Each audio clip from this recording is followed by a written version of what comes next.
Hi, my name's Doug Gifford, and this is a fireside lesson in straight bar sliding. By straight bar sliding, I mean just the plain vanilla stuff that you would most likely do with a bottleneck,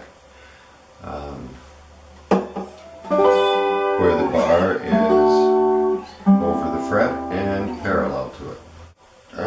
It's pretty powerful stuff. You can practice with it. There's some very good stuff to do with it. You do need to practice it, and it's the basis, the foundation that everything else builds on. So it's worth your time to learn how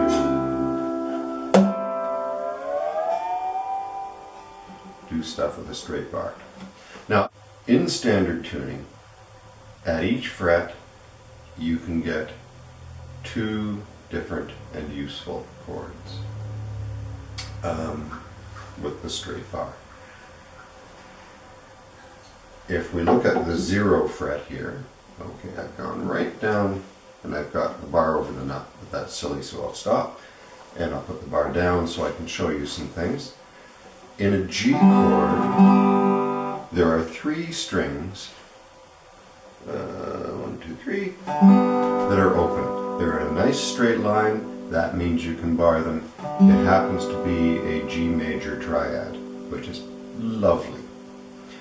The other 3 strings that you can use in line are these ones that occur in A minor.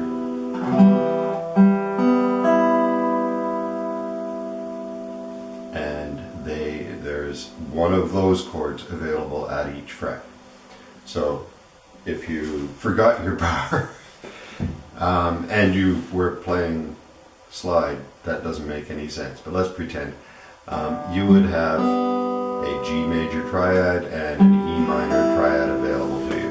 However, you didn't forget your bar, it was just sitting on the stairs, and you've decided that you would like to play an A major. Well, as it happens, G major, up 1 fret, G sharp major, if you'd like to spell it that way, A major.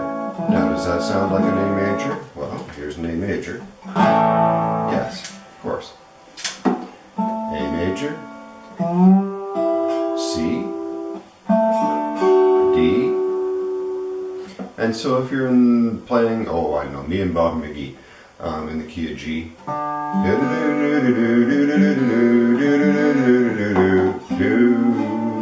to the 5 chord, which is a D. Back to the 1 chord, which is G. Ooh,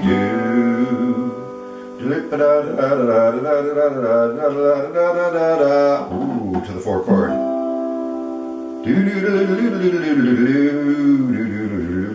There, done.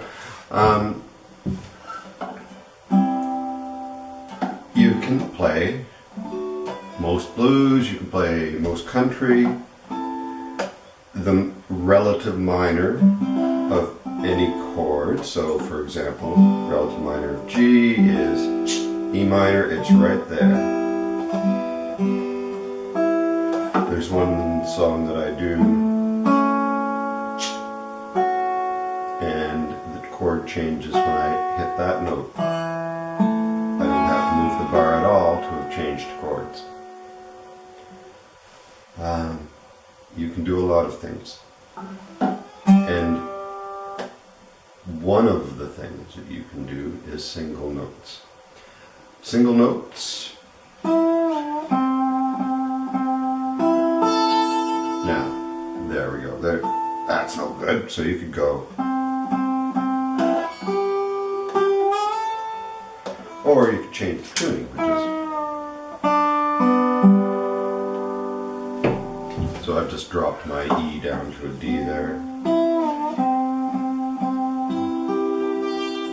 And that works much better.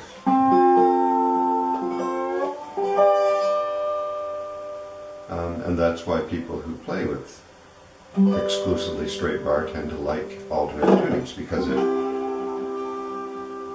gives you some melody notes that standard tuning doesn't.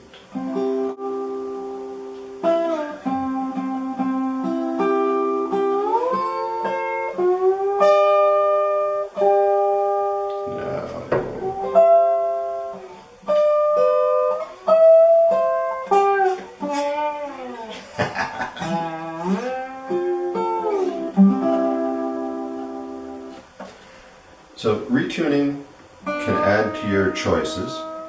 I'm not going to talk about alternate tuning much at all. That may be the end of my talk about alternate tuning. Now, the other thing you can do with a straight bar is against the 0 fret, you can do hammer-ons.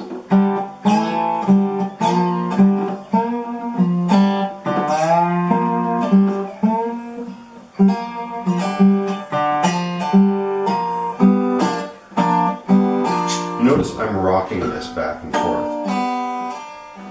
So there's a little fulcrum right there. There may be other ways of doing this. Works for me.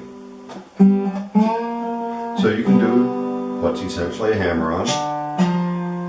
You can do it right across those 3 strings. You can do a pull-off. Now it's not a real pull-off in the sense of a real pull-off. You can actually get kind of another pick into it. That isn't going to work, but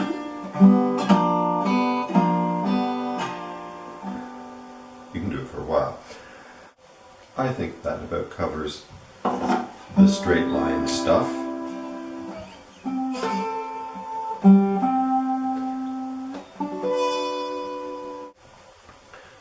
Okay, I think that's about enough on straight line, straight bar. We'll come back to it.